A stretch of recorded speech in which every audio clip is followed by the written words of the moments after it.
I'm here with Antonio Bellamy. He works at Urban Promise in Trenton, New Jersey as a site director. Site director. And how long have you been here? I've been here about 5 or 6 months now. Okay. And could you tell us exactly what you do? So what I do here is basically the Urban Promise model is to pour into teenagers from the inner city neighborhood here in Trenton. And what we do is we hire the teenagers.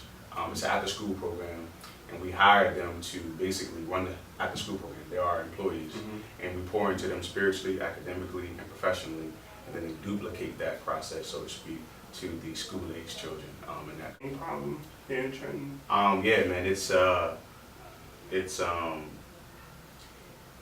first, I guess the way I would start off by talking about it is that, like, I think that the reason why it stuck so well is because, particularly in inner city context, there's an absentee of men in leadership roles. And I think that what the gang does is, though it's destructive in nature, it provides a leadership model for men to be able to identify themselves as quote unquote men. And it kind of gives them identity. It kind of. Do you think that gangs is a problem in the United States as far as like being in the inner city? Yeah, I do think that they're a problem, because I think what they do ultimately is that they destroy family.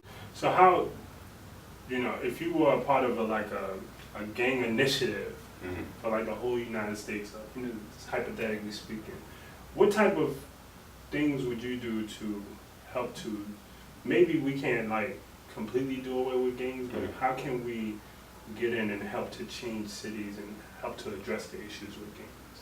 Or have you even thought about that?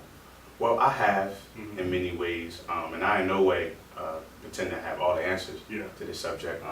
But one of the things, just speaking from my own personal experience, that I think helps, like I said, I used to be a gang member. We mentioned that, and people ask me all the time, "How do you get out?" They say the only way you can get out is if you die and all that kind of stuff.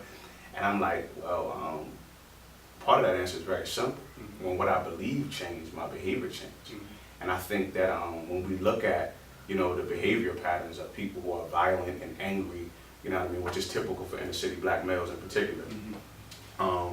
Like, I think that, like we see the behavior, but behavior flows from a belief, what they believe about something.